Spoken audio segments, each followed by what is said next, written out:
Good morning to all. In the nervous system, today I will discuss about neuroglia from the subject anatomy and physiology. So, what are the neuroglia? Neuroglia क्या होता है, इसका हम description आज की class में करेंगे। तो एक लाइन में समझ लेते हैं न्यूरोग्लिया क्या होता है। न्यूरोग्लिया एक हमारे नर्वस सिस्टम का एक सपोर्टिव स्ट्रक्चर होता है। जैसे कि हमने स्केलेटल सिस्टम पढ़ा, स्केलेटल सिस्टम, और इसके बाद हमने पढ़ा था मस्कुलर सिस्टम। तो जो मस्कुलर सिस्टम होता है तो वो हमारे स्केलेटल सिस्टम के सपोर्ट के बिना नहीं रह सकता, इसीलिए ये दोनों ही सिस्टम बहुत ही इम्पोर्टेंट्स हैं। इसी प्रकार जो न्यूरोग्लिया होता है, तो न्यूरोग्लिया हमारे नर्वस सिस्टम का सपोर्टिव टिश्यूज़ या फिर सपोर्टिव स्ट्रक्चर होता है। इसी न्यूरोग्लिया के अंदर हमारे नर्वस सिस्टम की नर्व्स होती हैं और न्यूरॉन्स होते हैं, वो कंटिन्यू फंक्शनाइज्ड होते हैं या फिर फंक्शन करते हैं। तो हम आज न्यूरोग्लिया का डिस्क्रिप्शन करेंगे। ये मेन 4 टाइप के होते हैं, वो कौन कौन से होते हैं इनका डिस्क्रिप्शन हम आज की क्लास में करेंगे। So what are the neuroglia? Neuroglia क्या है? The neurons of the central nervous system are supported by 4 type of non excitable glial cells. जो न्यूरॉन्स होते हैं वो भी कहाँ के? सेंट्रल नर्वस सिस्टम के। वो हमारे सपोर्ट करते हैं 4 टाइप के non excitable glial cells. They are astrocyte, oligodendrocytes, ependymal cells and microglia. ये जो मैंने चारों नाम अभी बताए कौन कौन से? Astrocyte, oligodendrocyte, ependymal cells and microglia. ये जो 4 टाइप के सपोर्टिव टिश्यूज़ होते हैं, तो इनका कॉम्बिनेशन वर्ड में न्यूरोग्लिया बोला जाता है इनको। ये आप पिक में देखिए, पिक के थ्रू से भी समझ में आ रहा है। जो ये ग्रे कलर के दिख रहे होंगे ये सारे न्यूरॉन्स हैं, और जो ब्लू कलर के स्ट्रक्चर में हैं ये हमारे सपोर्टिव टिश्यूज़ होते हैं। ये 4 टाइप के होते हैं जो अभी मैंने बताया। तो ये इन सारे का डिस्क्रिप्शन हम करेंगे। तो ये सपोर्टिव स्ट्रक्चर होता है जिनके अंदर हमारे कंटिन्यू नर्वस सिस्टम की नर्व्स एंड हमारे न्यूरॉन्स कंटिन्यू इसमें फंक्शन करते हैं। तो इन जो ग्लियल सेल्स होती हैं ये, या 4 टाइप के जो सपोर्टिव टिश्यूज़ होते हैं ये, तो इनके विदाउट हमारा नर्वस सिस्टम काम नहीं करेगा। नेक्स्ट हम डिस्कस करेंगे एक एक करके एस्ट्रोसाइट्स। जैसे कि मैंने बताया था 4 टाइप के होते हैं, उनमें से पहला है एस्ट्रोसाइट्स। एस्ट्रोसाइट्स क्या होते हैं? These cells from the main supporting tissue of the central nervous system. Astrocyte क्या होता है? जो हमारे सेंट्रल नर्वस सिस्टम होता है। सेंट्रल नर्वस सिस्टम में मैंने पहले ही बताया था ब्रेन होता है और स्पाइनल कॉर्ड। तो ये जो एस्ट्रोसाइट्स होते हैं तो वो हमारे सेंट्रल नर्वस सिस्टम के मेन सपोर्टिंग सेल्स होती हैं। दे आर स्टार शेप, और ये स्टार शेप के होते हैं। जब इनको माइक्रोग्राफ से देखते हैं तो ये स्टार शेप के होते हैं विथ फाइन ब्रांचिंग प्रोसेस, और इसमें बहुत छोटी छोटी ब्रांच भी होती हैं इनमें। Astrocyte are found in large number of adjacent to blood vessels with their process forming a sleeve round them. ये जो एस्ट्रोसाइट्स होते हैं ज़्यादातर सबसे ज़्यादा कहाँ पाए जाते हैं? ब्लड वेसल्स के सराउंडिंग में, यानी चारों ओर। This means that the blood is separate from the neurons by the capillary. तो जो हमारा ब्लड होता है हमारे कैपिलरी से जो सेपरेट होता है तो इन्हीं वॉल्स के थ्रू होकर के जाता है। And a layer of astrocyte foot process which together constitute of the blood brain barrier. तो ये क्या बनाते हैं? Blood brain barrier. जो भी हमारे ब्रेन के लिए जो हमारा ब्लड सर्कुलेट होता है या फिर ब्रेन के लिए जो ब्लड जाता है तो इन्हीं ब्लड ब्रेन बैरियर से होकर के निकलता है। तो यहाँ पे बहुत सारे लार्ज पार्टिकल्स, बहुत सारा इन्फेक्शंस और भी बहुत सारे ड्रेबिन्स जो हमारे ब्रेन के लिए नुकसानदायक है या हानिकारक है, तो ये ब्लड ब्रेन बैरियर से क्रॉस नहीं हो पाते हैं और ब्रेन हमारा हमेशा के लिए सुरक्षित रहता है। तो ये जो आप फिगर देख रहे हैं ये जो मैंने भी बताया फाइन ब्रांचिंग प्रोसेस के होते हैं और स्टार शेप के होते हैं। तो ये एस्ट्रोसाइट्स हैं सारे, जो कि स्टार शेप में ये दिख रहे हैं। तो ये हमारे सबसे ज़्यादा कहाँ पे होते हैं, ब्लड ब्रेन बैरियर को बनाते हैं और ब्लड वेसल्स के सराउंडिंग में पाए जाते हैं। तो ये वन टाइप मैंने अभी आपको बता दिया। नेक्स्ट सेकेंड टाइप का डिस्क्रिप्शन करेंगे। ये आप उसका पिक देखिएगा एक बार। ये जो बी पिक्चर जो आपको दिख रही है डाउन की ओर, तो ये कैपिलरी का सेक्शन दिखाया गया है। और जो एस्ट्रोसाइट देख रहे हैं, तो आप एस्ट्रोसाइट उसके कैपिलरी के सराउंडिंग में, ये ब्लू कलर में सराउंडिंग में लगा हुआ होता है। फिर इसके बाद माइक्रोग्लियल सेल्स भी होती हैं, बीच बीच जो येलो कलर में दिख रही हैं माइक्रोग्लियल सेल्स होती हैं। ये फैगोसाइटोसिस सेल होती हैं और ये हमारे इन्फेक्शन को या फिर माइक्रोब्स को फैगोसाइट करती हैं और ये हमारे ब्रेन तक नहीं पहुंचने देती हैं और यहाँ से सेपरेट कर देती हैं। तो इनका ये जो माइक्रोग्लियल सेल्स होते हैं, ये इनका भी डिस्क्रिप्शन करेंगे। तो हम इस पिक के माध्यम से ये समझाना चाह रहे हैं कि एस्ट्रोसाइट्स जो होता है, तो ये हमारे कैपिलरीज के सराउंडिंग पे पाया जाता है, जो कि ये क्या बनाता है, ब्लड ब्रेन बैरियर, जो कि ब्रेन में हमारा ब्लड फिल्टर होके जाता है या फिर क्लियर होके जाता है, जिसकी वजह से हमारा ब्रेन इन्फेक्शन से बचा रहता है। अब ब्लड ब्रेन बैरियर क्या होता है, उनका डिस्क्रिप्शन करेंगे।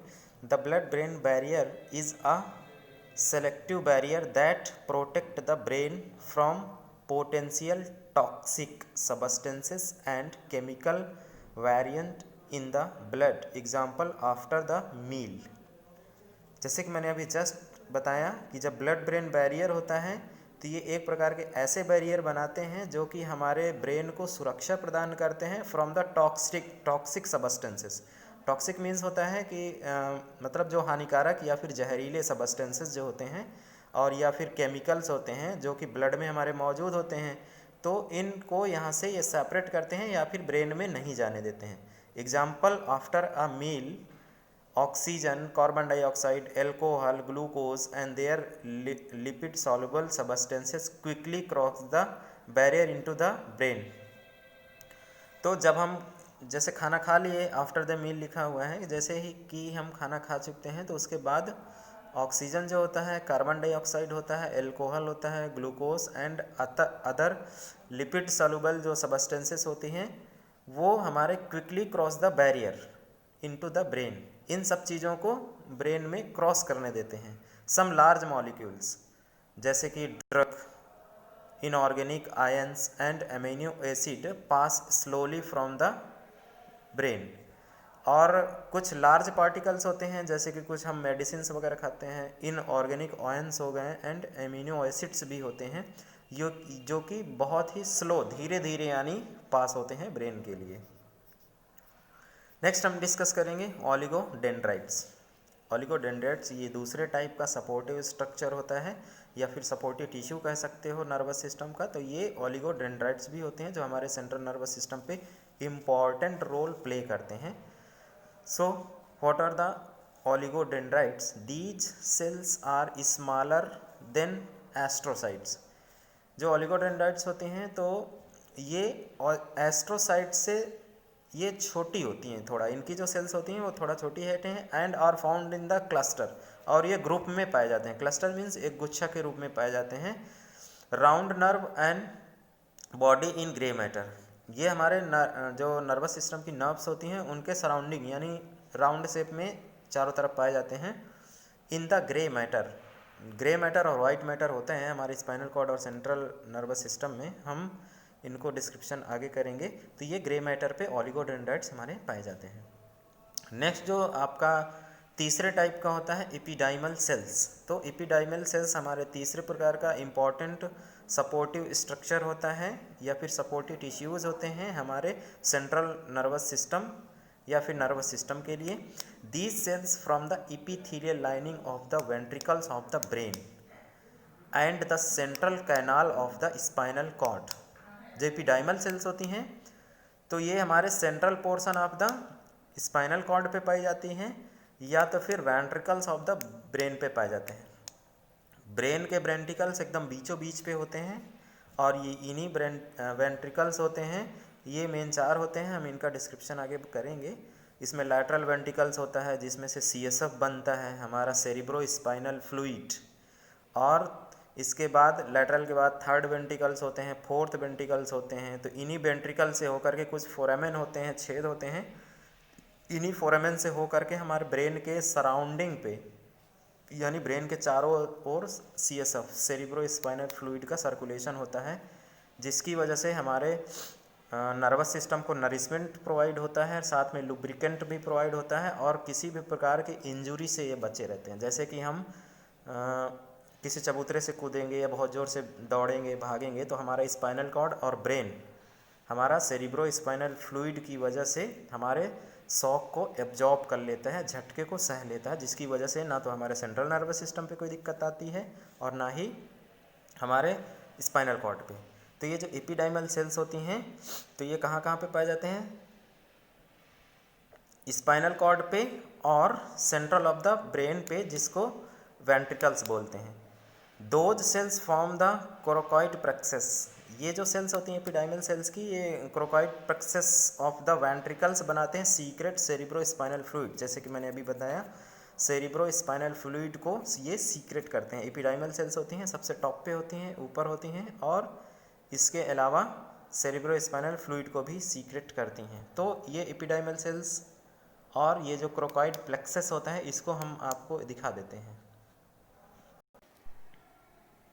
ये जो सामने देख रहे हैं ये एक ब्रेन का स्ट्रक्चर है, और ये जो सामने आप देख रहे हैं ये फ्रंटल लोब होता है। ये एकदम सामने ये फ्रंटल बोन के पास होते हैं, और ये जो ऊपर की ओर ये देख रहे हैं ये होते हैं पेराइटल लोब।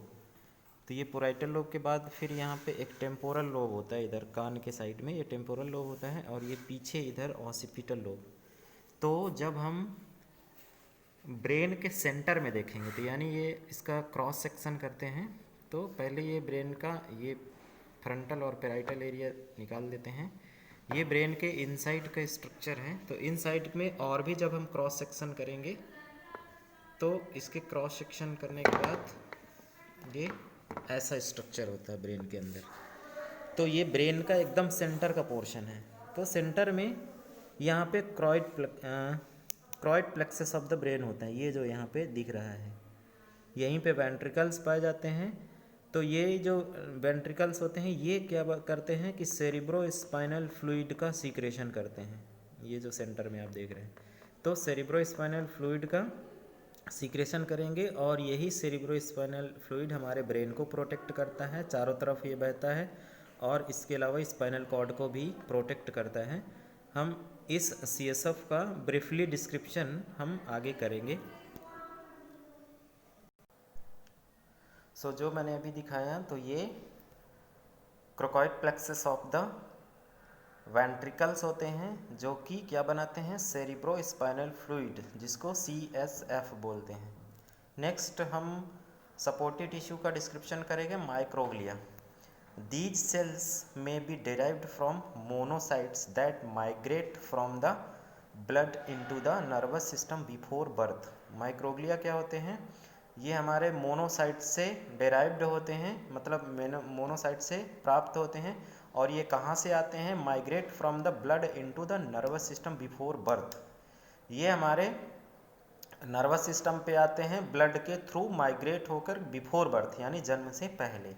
तो ये माइक्रोग्लिया स्ट्रक्चर होते हैं। They are found mainly in the area of the blood vessels. तो ये जो माइक्रोग्लिया होते हैं ये हमारे कहाँ पे ज़्यादातर पाए जाते हैं? सिर्फ ब्लड वेसल्स पे। ब्लड वेसल्स जो कि हमारी आर्टरीज और वेन्स होती हैं, इन्हीं जगह पे पाए जाते हैं। They enlarge and become phagocytic, removing microbe and damage tissues. जो मैंने येलो कलर में पिक में अभी दिखाया था ऊपर, तो उसमें माइक्रोग्लिया थे। तो ये क्या कर सकते हैं? बिकम फैगोसाइटिक, मतलब ये जो हमारे टॉक्सिक सब्सटेंसेस होते हैं या फिर फॉरेन बॉडीज़ होती हैं, जैसे कि कोई इन्फेक्शन हमारी बॉडी के अंदर जाएगा तो ये फैगोसाइटिक प्रोसेस मतलब होता है इनको इनगल्फ कर जाना या निगल जाना। Removing microbes and damage tissues, और इनका मेन काम होता है कि माइक्रोब्स जो होते हैं और हमारे जो डैमेज टिश्यूज़ होते हैं उनको रिमूव करना in area of inflammation and cell destruction. जहाँ पे कोई सूजन आती है, इन्फ्लामेशन होता है, और सेल डिस्ट्रक्शन जहाँ पे सेल का डैमेज होता है या फिर सेल हमारी डिस्ट्रॉय हो जाती है, तो उस कंडीशंस में हमारी ये बॉडी से रिमूव करने का काम करते हैं। नेक्स्ट लास्ट है ओलिगोडेंड्रोसाइट्स। ओलिगोडेंड्रोसाइट्स क्या होते हैं? ये मेन 4 चौथे टाइप का सपोर्टिव स्ट्रक्चर होता है जो न्यूरोग्लिया के अंदर आते हैं। न्यूरोग्लिया के अंदर 4 मैंने बताया था, 4 में से ये लास्ट है। These cells from and maintain myelin. ये सेल्स क्या बनाते हैं? Form and maintain myelin having the same function of Schwann cells in peripheral nerves. तो ये क्या होते हैं? ये सेल्स होते हैं मेन हमारे माइलिन को बनाते हैं। माइलिन शीथ यानी जो हमारी नर्वस सिस्टम की जो नर्व होती है, तो उस नर्व, ये नर्व जो एक्सॉन से मिल करके बनती है, तो हमारे एक्सॉन्स जो होते हैं न्यूरॉन पे पाए जाते हैं। तो ये न्यूरॉन्स का जो एक्सॉन पोर्शन है उसमें माइलिन का निर्माण करती है। माइलिन मतलब एक कवरिंग परत। इसका डिस्क्रिप्शन हमने बताया था जब हमने न्यूरॉन का स्ट्रक्चर दिखाया है। Having the same function as Schwann cell, जैसे कि सचवान सेल का फंक्शन होता है, इसी प्रकार ओलिगोडेंड्राइट्स का भी फंक्शन होता है। They increase in number around degenerating neurons and are destroy into demyelinating disease. ये क्या करते हैं? हमारे बहुत इम्पॉर्टेंट रोल प्ले करते हैं। किन? जब कोई डीमाइलेटिंग डिसीज़ होती है, जैसे कि मल्टीपल स्क्लेरोसिस डीमाइलेटिंग डिसीज़ होती है नर्वस सिस्टम की, जिसमें हमारे जो न्यूरॉन्स होते हैं वो कंटिन्यू हमारे डीमाइलेटिंग होने लगते हैं, यानी सैड होने लगते हैं। तो ये ऐसी कंडीशंस में क्या करते हैं? न्यूरॉन्स को डीजनरेशन का काम करता है, मतलब नया नया न्यूरॉन्स बनाने के लिए ये हमारे सेल्स होते हैं जो कि सपोर्ट करते हैं। नेक्स्ट हम डिस्कस करेंगे microglia. Microglia are thought to be deliver from monocyte. ऐसा माना जाता है कि ये कहाँ से बना है? मोनोसाइट से मिलकर के बना है। That migrate from blood into the nervous system, जो कि हमारे कहाँ से ब्लड से आया है, वो भी नर्वस सिस्टम पे बिफोर बर्थ। ये भी बिफोर बर्थ के लिए माना जाता है कि बिफोर बर्थ में ये माइक्रोग्लिया आते हैं हमारे कहाँ से?